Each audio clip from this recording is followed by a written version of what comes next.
विद्यार्थी मित्रांनो, इयत्ता 8वी NNMS विषय विज्ञान। आज आपण या व्हिडिओमध्ये 19वा धडा जो आहे प्रकरण क्रमांक 19 ताऱ्यांची जीवनयात्रा या प्रकरणास सुरुवात करणार आहोत। यामध्ये विश्वाचे अंतरंग जे आहे तर ते मागील इयत्तेमध्ये आपण पाहिलेलं आहे 7वीत असताना।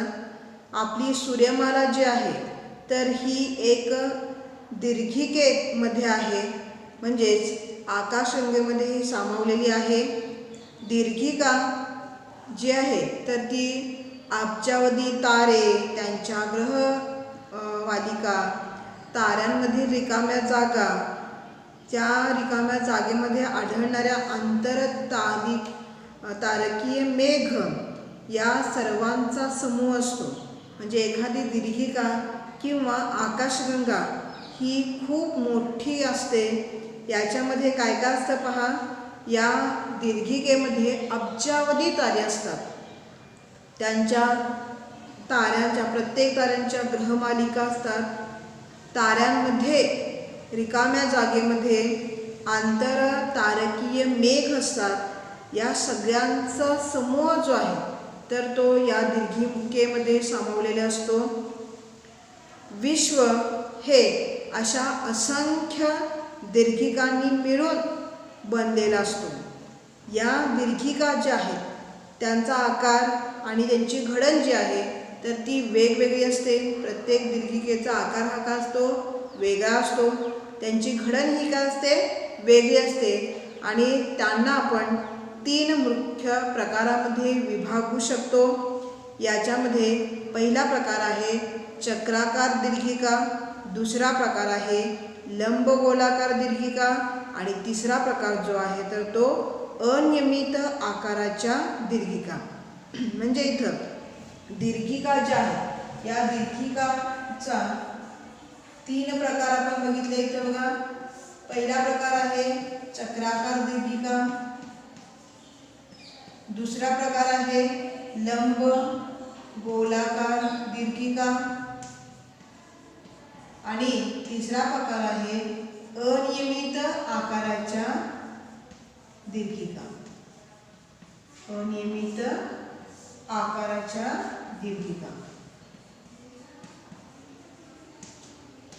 याच्यामध्ये अशा प्रकारे 3 या दीर्घिकांच्या आकारांचे 3 प्रकार पडतात याचे। आपली दीर्घिका जी आहे तर ती चक्राकार आहे, म्हणजे आपली जी सूर्यमाला आहे तर ती या चक्राकार दीर्घिकेमध्ये आहे आणि त्या दीर्घिकेला नाव आहे मंदाकिनी। म्हणजे मंदाकिनी या चक्राकार दीर्घिकेमध्ये आपली सूर्यमाला आहे तर ती समाविष्ट आहे।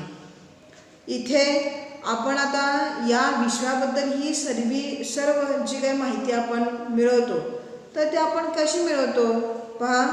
तर आपण जेव्हा रात्री आकाशाकडे पाहतो तर तेव्हा आपल्याला फक्त काही ग्रह आणि काही तारे जे आहेत तर ते दिसतात। मग इतर जे घटक आहेत इथं म्हणजे अशा असंख्य तारे आहेत, ही दीर्घिका आहे, आकाशगंगा आहे किंवा त्याच्यामध्ये आंतरतारकीय मेघ आहेत वगैरे अशा प्रकारची जी माहिती आहे किंवा हे सगळी जी आपल्याला हे लक्षात येतं कळतं आपल्याला, तर हे जे घटक आहेत यांच्याविषयी माहिती आपल्याला कुठून मिळते, तर या प्रश्नाचं उत्तर आहे दुर्बीण। दुर्बिणीमधून आपल्याला बऱ्याच मोठ्या प्रमाणावर या आकाशाबद्दल आपल्याला माहिती मिळत असते किंवा या विश्वाबद्दल आपण जाणून घेऊ शकतो। यापैकी अनेक दुर्बिणी ज्या आहेत तर त्या पृथ्वीच्या पृष्ठभागावर ठेवलेल्या असतात। काही दुर्बिण्या या मानवनिर्मित उपग्रह जे असतात, कृत्रिम उपग्रह, या उपग्रहांवर काय असतात त्या ठेवलेल्या असतात आणि विशिष्ट कक्षेमधून हे पृथ्वीभोवती जेव्हा हे कृत्रिम उपग्रह फिरतात तेव्हा त्या दुर्बिणी पण त्यांच्या सोबत परिभ्रमण करत असतात। म्हणजे बघा, या दुर्बिणीमधून आपल्याला ही जी आकाशाबद्दलची माहिती मिळते। यापैकी काही जे दुर्बिणी असतात तर त्या जमिनीवर म्हणजे आपल्या पृथ्वीच्या पृष्ठभागावरच असतात, तर काही दुर्बिणी ज्या आहेत तर ते मानवाने जे कृत्रिम उपग्रह आकाशामध्ये सोडलेले आहेत त्या उपग्रहांवर ह्या दुर्बिणी असतात आणि त्या उपग्रहांच्या बरोबरच त्यांचे काय होते परिभ्रमण सुरू असते. पृथ्वीच्या वायुमंडलावर असल्यामुळे या दुर्बिणी ज्या आहेत तर त्या अधिक प्रभावीपणे काय असतात खगोलीय वस्तूंचे जे परीक्षण आहे निरीक्षण आहे तर ते करू शकतात. कारण का बघा पृथ्वीच्या वायुमंडलावरती असतात हे आणि त्याच्यामुळं जे अवकाशामध्ये किंवा विश्वामध्ये जे काय खगोलीय वस्तू आहेत तर त्या सहजपणे त्यांचे निरीक्षण या ज्या दुर्बिणी आहेत तर त्या करू शकतात. दुर्बिणींच्या निरीक्षणावरून त्यांचा अभ्यास करून खगोलशास्त्रज्ञ जे असतात तर या विश्वाबद्दलची सखोल माहिती जी आहे तर ते मिळवतात.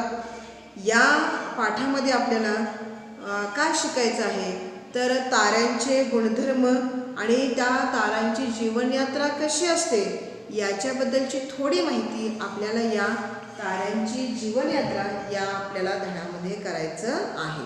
सगळ्यात आपण बघूया ताऱ्यांचे गुणधर्म हा भाग बघूया आपण. ताऱ्यांचे गुणधर्म.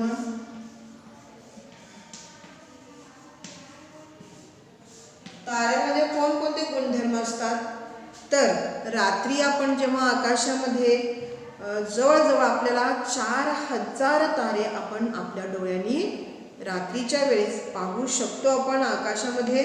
सूर्य हा त्यामधीलच एक काय आहे सामान्य तारा आहे.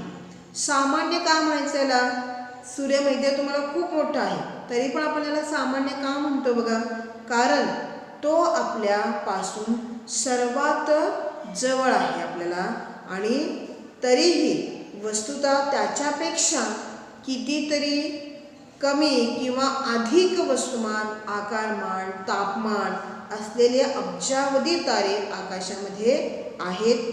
हे तारे जे आहेत तर ते तप्त वायूंचे प्रचंड गोल असतात आणि हे तारे म्हणजेच काय असतात म्हणजे सूर्याला सामान्य काय म्हटले बघा पहिल्यांदा बघूया आपण कारण सूर्यापेक्षा आकाराने वस्तुमानाने किंवा तापमानाने कमी असणारे किंवा त्याच्यापेक्षा कितीतरी जास्त वस्तुमान आकारमान तापमान असणारे तारे जे आहेत अब्जावधी तारे या आकाशामध्ये आहेत. तारे म्हणजेच काय असतात हे तप्त वायूंचे प्रचंड असे गोल असतात. तारे म्हणजेच काय तप्त वायूंचे प्रचंड गोल असतात. तर सूर्याचे काही गुणधर्म जे आहेत तर ते आपल्याला बघायचे तर इथे आपल्याला तक्त्यामध्ये हे गुणधर्म आपल्याला दिसू शकतात. तर सूर्याचे पहिल्यांदा आपण गुणधर्म काय आहेत हे आपण बघूयात. याच्यामध्ये सूर्याच्या वस्तुमान जे आहे त्याच्यातला 72% एवढा जो भाग आहे त्या पूर्ण 72% भागामध्ये हायड्रोजन जे आहे ते आहे तर 26% भाग हा हेलियमचा बनलेला असतो. उरलेले जे 2% वस्तुमान आहे त्याच्यामध्ये हेलियमपेक्षा जास्त अणुक्रमांक असणाऱ्या मूलद्रव्यांच्या अणूच्या रूपामध्ये काय असतं हा भाग असतो. म्हणजे 72% भाग हा हायड्रोजनचा 26% हा भाग हेलियमचा. हायड्रोजन म्हणजे तुम्हाला 1 इलेक्ट्रॉन असणारं काय आहे मूलद्रव्य आहे त्याचा त्याचा जो अणुक्रमांक आहे तर तो 1 आहे. हेलियमचा अणुक्रमांक 2 आहे. आता राहिलेला जो 2% भाग आहे म्हणजे 72 आणि 26 हायड्रोजन आणि हेलियम याच्यानंतर राहिलेला जो 2% भाग आहे तो भाग जो आहे तर तो हेलियमपेक्षा जास्त अणुक्रमांक असणाऱ्या मूलद्रव्याचा अणूंच्या स्वरूपामध्ये हा बनलेला असतो. आता सूर्याचे गुणधर्म वस्तुमान बघूया आपण. 2 × 10⁻³ एवढं किलोग्राम त्याचं वस्तुमान आहे. त्याची त्रिज्या जी आहे तर ती 6,95,700 किलोमीटर एवढी त्रिज्या आहे. जवळजवळ 7 लाख किलोमीटर एवढी त्रिज्या आहे. पृष्ठभागावरचं ज्याचं तापमान जे आहे तर ते साधारणपणे 5800 केल्विन एवढं आहे आणि त्याच्या केंद्र भागामधलं म्हणजे जो गाभाचा भाग असतो मधला भाग असतो त्याचं तापमान जे आहे तर ते 1.5 गुणिले 10⁷ केल्विन एवढं प्रचंड तापमान त्याच्या केंद्रकामध्ये असतं. आणि याचं वय म्हणजे साधारणपणे हा तारा जो आहे सूर्य तयार झालेला आहे 4.5 अब्ज वर्षांच्या पूर्वी. हा काय झाला म्हणजे 4.5 अब्ज वर्षांच्या पूर्वी याची निर्मिती झालेली आहे. सूर्याचे वस्तुमान हे पृथ्वीच्या वस्तुमानाच्या सुमारे 3.3 लक्ष पट आहे. म्हणजे पृथ्वीपेक्षा तो 3.3 लक्ष पटींनी वस्तुमान काय त्याचं जास्त आहे. आणि त्याची त्रिज्या सुद्धा पृथ्वीच्या त्रिज्येपेक्षा 100 पटाने जास्त आहे. तर इतर जे तारे आहेत त्यांचं वस्तुमान सूर्याच्या वस्तुमानाच्या 1/10 पट म्हणजे त्याच्यापेक्षा 10 पटीनं लहान असणारे पण आहेत. त्याच्यापेक्षा 100 पट एवढे मोठे असणारे काय असतात तारे या अवकाशामध्ये अस्तित्वात आहेत. त्यांची त्रिज्या ही सूर्याच्या त्रिज्येपेक्षा 10 पटीनं लहान ते 1000 पटीने मोठी एवढी असू शकते. याच्यामध्ये बऱ्याच वेळेला वेगळ्या आपल्याला इथं हे आपल्याला चित्रामधून या लक्षात येईल आपल्याला. याच्यामध्ये सूर्याचे आणि इतर जे तारे आहेत त्यांचे वय म्हणजेच त्यांच्या निर्मितीनंतरचा गेलेला काळ जो आहे तर हा काही दशलक्ष ते अब्जावधी वर्षांएवढा अजस्र असतो. म्हणजे बघा सूर्य जे आहे म्हणजे ताऱ्यांची जी निर्मिती होते ताऱ्यांचे वय म्हणजेच काय तारे जेव्हा निर्माण झाले त्याच्यानंतरचा जो गेलेला काळ आहे तर तो आपण काही दशलक्ष वर्षांपासून ते काही अब्जावधी वर्षांपर्यंत असा एवढा काय असतो त्यांचं वय असतं.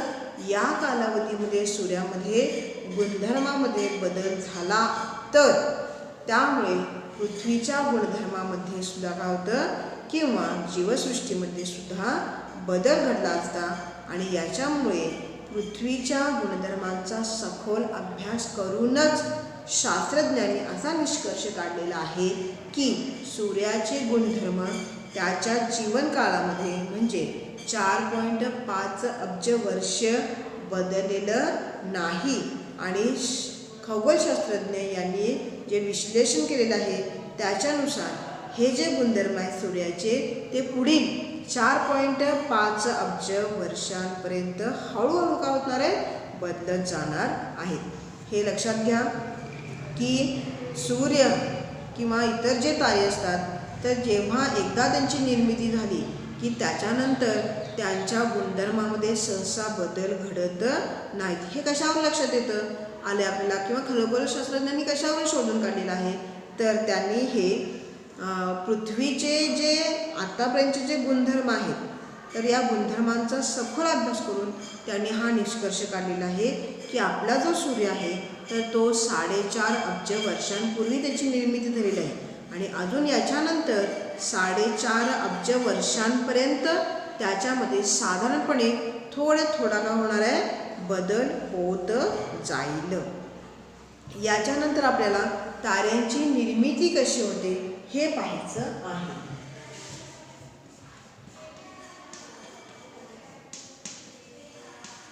ताऱ्यांची निर्मिती कसे तारे निर्माण होतात पहा. दीर्घिकामध्ये आपण दीर्घिका मगाशी बघितलं की दीर्घिका काय असते कशाने तयार होते तर याच्यामध्ये अब्जावधी तारे असतात आणि त्या ताऱ्यांच्या मध्ये काय असतं रिक्त जागा असते म्हणजे रिकामी जागा असते. याच्या ठिकाणी वेगळे वायू आणि धुळीचे प्रचंड असे काय असतात मेघ सापडतात. म्हणजे इथं दीर्घिकेमध्ये ताऱ्यांच्या मध्ये असणाऱ्या रिक्त जागेमध्ये वायू आणि धूळ यांनी बनलेले प्रचंड मोठ्या आकाराचे मेघ असतात ज्यांना आंतरतारकीय मेघ असं म्हटलं जातं.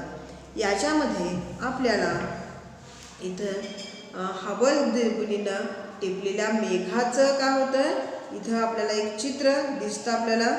तर मोठी अंतर जी आहेत, म्हणजे आता इथं इतके हे प्रचंड मेघ असतात की त्यांचा अंतर जे आहे तर ते मोजण्यासाठी प्रकाश वर्ष हे एकक वापरतात. म्हणजे इतके प्रचंड आकाराचे ते मेघ असतात की त्यांना मोजण्यासाठी प्रकाश वर्ष हे एकक वापरतात. एक प्रकाश वर्ष म्हणजे काय असतं का, एक प्रकाश वर्ष म्हणजे प्रकाशाने एका वर्षामध्ये पार केलेले अंतर. आणि तुम्हाला माहिती आहे प्रकाशाचा वेग हा 3,00,000 किलोमीटर आहे एका प्रति सेकंदाला. प्रत्येक सेकंदाला प्रकाश 3,00,000 किलोमीटर एवढा काय करतो, प्रवास करतो. म्हणजे बघा एका सेकंदामध्ये 3,00,000 किलोमीटर, 60 सेकंदामध्ये म्हणजे 1 मिनिटामध्ये. त्याच्यानंतर एका मिनिटाचे एका तासामध्ये किती होतं, एका तासानंतर 24 तासामध्ये किती, आणि तसं 24 तासांचे 12 महिने म्हणजे 24 तासांचं किती झाला, 1 महिना झाला. असे 12 महिने असं. म्हणजे एक प्रकाश वर्ष म्हणजे 9.5 गुणिले 10⁻12 किलोमीटर इतके हे अंतर असतं. एवढं प्रचंड अंतर आहे बघा. आणि काही आंतरतारकीय मेघ इतके प्रचंड असतात की काही प्रकाश वर्ष इतका त्यांचा काय असतो, आकार असतो. म्हणजे एक प्रकाश वर्ष म्हणजे साधारणपणे बघा किती अंतर होतंय, 9.5 गुणिले 10⁻12 इतकं किलोमीटर अंतर होते. आणि काही मेघ इतके प्रचंड असतात की त्यांचा आकार काय असतो, काही प्रकाशीय वर्ष असतो. म्हणजेच प्रकाशाला या एका मेघाच्या एका टोकापासून ते दुसऱ्या टोकापर्यंत जाण्यासाठी काही वर्षे लागतात. यावरून तुम्ही या मेघाचा जे मेघ असतात आंतरतारकीय मेघ यांचे जे आकार आहेत ते इतके प्रचंड आहेत याची कल्पना तुम्ही करू शकता. आता या मेघांपासून ताऱ्यांची निर्मिती कशी होते हे आपण बघूया. की एखाद्या विक्षोभामुळे म्हणजे काहीतरी डिस्टर्बन्स असतो, इथं काहीतरी काय होतं, घडतं. याच्यामुळे हे जे आंतरतारकीय जे मेघ आहेत त्यांच्यामध्ये आकुंचन होऊ लागतात. ते हळूहळू काय होतं, त्यांच्यामध्ये आकुंचन निर्माण होते. या आकुंचनामुळे घनता जी आहे, त्यांची घनता जी आहे तर ती वाढत जाते. तसेच त्यांचं तापमान सुद्धा काय होतं, वाढत जाते.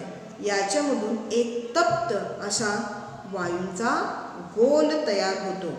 या गोलाचे जे केंद्राचे जे तापमान आहे आणि त्यांची जी घनता आहे तर ती पुरेशी वाढल्या की तिथे अणुऊर्जा जी आहे, म्हणजे अणु केंद्रकामध्ये युतीच्या निर्माण झालेली जी ऊर्जा आहे, अणुऊर्जा, ही ऊर्जा निर्मिती तिथं काय होते, सुरू होते. आणि या ऊर्जा निर्मितीमुळेच हा जो वायूंचा गोल आहे तर तो काय होतो, स्वयंप्रकाशित होतो. म्हणजेच या प्रक्रियेमधून एक तारा निर्माण झालेला आहे असं आपण, किंवा एका ताऱ्याने जन्म घेतलेला आहे असं आपण इथं म्हणू शकतो. तर अशा प्रकारे एखाद्या ताऱ्याची काय होते, निर्मिती होते. म्हणजे पहिला सुरुवातीला काय होतं बघा, जे आंतरतारकीय मेघ आहेत काही विक्षोभामुळे त्यांच्यामध्ये आकुंचन होतं.